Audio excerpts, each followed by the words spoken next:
अस्सलामुअलैकुम जी। बांग्लादेश की बड़ी जीत के बाद पाकिस्तान के मायानाज क्रिकेटर रमीज राजा पीसीबी के साबिका चीफ भी रह चुकी हैं। वो बांग्लादेश की जीत के ऊपर बात कर रहे हैं कि Bangladesh edge out India in nail biter Bangladesh ने हिंदुस्तान को बड़ी शर्मनाक शिकस्त दी है। और यहां से बांग्लादेश की स्ट्रेटजी शो होती है कि बांग्लादेश वर्ल्ड कप के अंदर क्या करने जा रहा है। एशिया कप में बांग्लादेश को आगे आना चाहिए था, बिल्कुल, लेकिन बांग्लादेश आगे नहीं आ पाया। लेकिन बांग्लादेश ने जाते जाते हिंदुस्तान की टीम को सबक सिखा दिया। ऐसे ही है। वो काम जो पाकिस्तान ना कर सकी वो बांग्लादेश ने कर दिया, वो काम जो श्रीलंका ना कर सकी वो बांग्लादेश ने कर दिया। और बांग्लादेश ने बड़ी अपसेट शिकस्त दी है हिंदुस्तान को।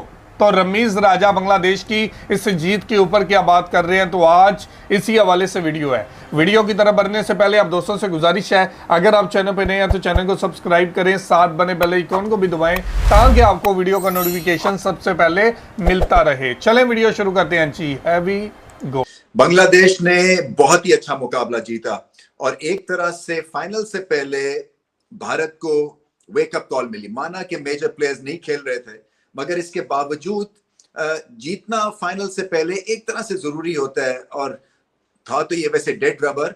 अच्छी चीज डेड रबर की क्या होती है कि बेंच के प्लेयर्स को मौका मिलता है अपने हुनर दिखाने का। और बांग्लादेश ने बेंच प्लेयर्स को आजमाया और उनमें से 2-3 ने लाजवाब कारकर्दगी दिखाई, जिसमें तंजीम जो कि उनके ओपनिंग फास्ट बॉलर है, क्या लाजवाब आउट स्विंगर उन्होंने की। अच्छी पेस भी थी, एटीट्यूड अच्छा था। और रोहित शर्मा की विकेट ली, बल्कि टॉप ऑर्डर को उन्होंने हिला के रख दिया। तो ये एक तरह से बांग्लादेश के हक में चीज चली गई, डेड रबर इन अ वे। और फिर एंड तक फाइट करते रहे और फिर मुकाबला जीत लिया। देखें, बांग्लादेश की जो ये विक्ट्री है ये इसलिए भी पॉसिबल हुई क्योंकि कंडीशंस बिल्कुल ऐसी थी जैसे कि ढाका की होती हैं। स्लो टर्नर और शाकिब को कप्तानी करनी आती है ऐसे पिच पे अपने स्पिनर्स पे, क्योंकि ये उनको पता था कितना कोटा देना है। अरिथमेटिक में कोई प्रॉब्लम नहीं थी, उनको पता है कंट्रोल देंगे, चाहे वो नसन हो, चाहे वो मिराज हो, चाहे वो मेहदी हो। स्पिनर्स ने बहुत अच्छी बॉलिंग की, प्रेशर कायम किया। और फास्ट बॉलर्स जैसे मैंने कहा कि तंजीम ने ऑन डेब्यू जो वो प्रेशर क्रिएट किया 2-3 अर्ली जोल्स के बाद, तो उससे क्या हुआ कि स्कोरिंग रेट नीचे गया। मुश्किल पिच थी ये चेस करने के लिए। और अगर शुभमन गिल ना खड़े होते तो फिर मुकाबला और भी मुश्किल हो जाना था भारत के लिए। क्या लाजवाब बैटिंग करते हैं by the way Shubman Gill. Lazy elegance Rohit Sharma का एक तरह से लगता है उसमें फर्मा फिट हुआ है। जैसे रोहित शर्मा, यंग रोहित शर्मा खेल रहे हैं, बहुत टाइम है उनके पास, बहुत क्लास है। और अच्छी बात यह है कि टफ पिच के ऊपर नेचुरली एक तरह से नॉर्मल क्लासी बैटिंग भी कर सकते हैं। और अगर जब इनको बड़ी हिट्स लगानी है तो छक्के भी लगाते हैं। सो इनके पास हर चीज है, टेम्परामेंट है, लंबी इनिंग्स खेलते हैं, शॉट सिलेक्शन अच्छी है, घबराते नहीं है बिल्कुल, सिंगल्स भी निकालते हैं और फिर एंड तक जाते हैं। देखिए, ये अगर ना खड़े होते और इनको पता था कि यही मुकाबला एंड तक लेके जाएंगे, और फिर उस वक्त क्योंकि चांस लेना था, खैर वो छक्का नहीं लगा सके, बट एनीवे बड़ी ग्रेट इनिंग्स थी ये। बांग्लादेश जो है वो खुशी खुशी घर जाएंगे, इसलिए कि चाहे डेड रबर हो, कुछ भी हो, भारत से मैच जीतना एक बहुत बड़ी कारकर्दगी समझी जाती है। एक बहुत बड़ा एक तरह से मुकाबला जीते हैं वो, क्योंकि भारत की चाहे वो बेंच स्ट्रेंथ आज वो आजमा रहे थे, फिर भी स्ट्रॉन्ग टीम है। और ये इसलिए पॉसिबल हुआ कि शाकिब अल हसन ने लाजवाब बैटिंग की। देखिए, शाकिब अल हसन जो है वो एक थॉरो प्रोफेशनल है और आज उन्होंने बताया कि वो कितने बड़े ऑलराउंड क्रिकेटर हैं। इसके अलावा रिदवाई जो है उनकी ग्रेट फाइंड है। मैं समझता हूं कि उनको ऊपर के नंबर पे बैटिंग करनी चाहिए, क्योंकि वो 6 नंबर के ऊपर जाके थोड़ा सा फंस भी जाते हैं, इसलिए कि फिर वो टेल के साथ उनको खेलना पड़ता है। सो ये टेल के साथ खेलने वाले कोई बैशर नहीं है, ये आपके फ्रंट लाइन के बल्लेबाज बन सकते हैं कि उनका डिफेंस भी अच्छा है, सिंगल्स निकालते हैं और फिर ये टेम्परामेंटली स्ट्रांग है। देखिए, भारत के खिलाफ इतनी कॉन्फिडेंटली बैटिंग करना बहुत बड़ी बात है। अभी 20-21 साल की उम्र है, फील्डर अच्छे हैं और one for the future. In fact ना सिर्फ बांग्लादेश के लिए नाम बनाएंगे, बल्कि वर्ल्ड मैप के ऊपर इनके पास इतना पोटेंशियल है कि ये बांग्लादेश की तरफ से सुपरस्टारडम अचीव कर सकते हैं। सो अब चलते हैं Lipton strong performance of the match की तरफ।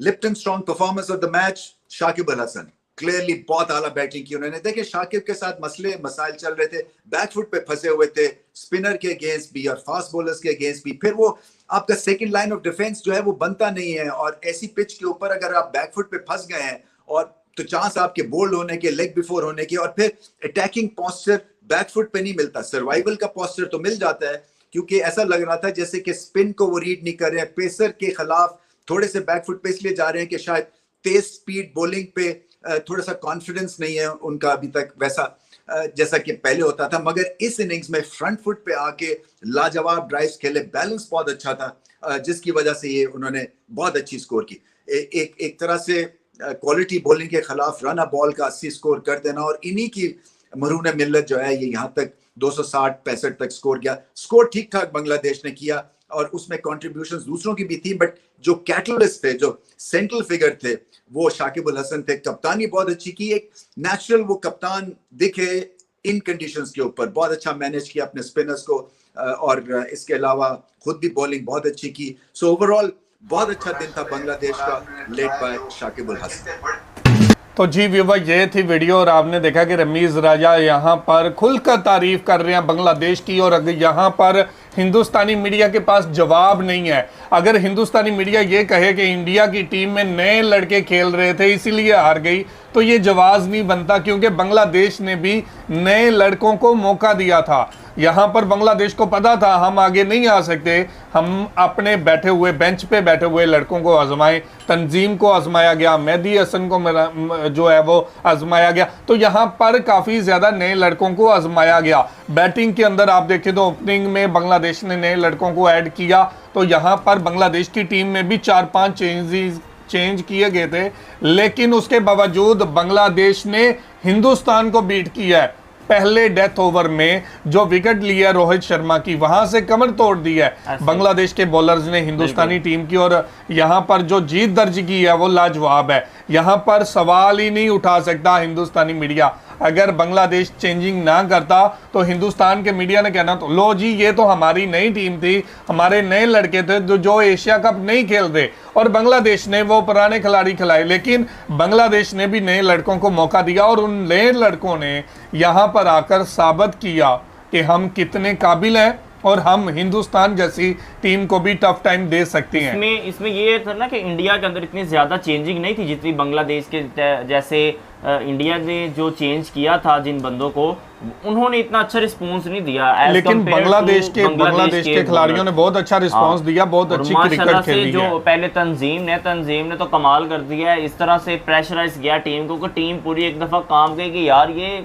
कौन उनकी जगह, तस्कीन की जगह आया ये बंदा, और तस्कीन से माशाल्लाह तकरीबन उनके बहुत अच्छी बॉलिंग की है। और मैं यहाँ समझता हूँ कि साकिब अल हसन की तारीफ करनी बनती है। वो यहाँ पर किस तरह उसने अपने बॉलर्स को आजमाया, किस तरह बॉलिंग अटैक को आजमाया, और बहुत ही लाजवाब कप्तानी यहाँ पे देखने को मिली है। लाजवाब कप्तानी के साथ साथ बहुत अच्छी बैटिंग की है उन्होंने, बहुत अच्छी गेंदबाजी की है। तो यहाँ पर देखें तो पूरे मैच के अंदर ओवरऑल जो कंट्रोल है वो शाकिब अल हसन के हाथ में रहा है। पास था। इंडिया के अंदर शुभमन गिल ने जो अपनी इनिंग्स खेली है ना, उन्होंने जो 120 का जो 121 को स्कोर बनाया, अगर वो ना कर पाते तो बहुत बड़ी हार होती, बहुत बड़ी हार होती और शर्मनाक हार होती। बिल्कुल। तो ये थी आज की वीडियो। आप इस वीडियो के बारे में क्या कहना चाहते हैं जरूर कमेंट करके हमें बताइएगा। बहुत शुक्रिया। अल्लाह।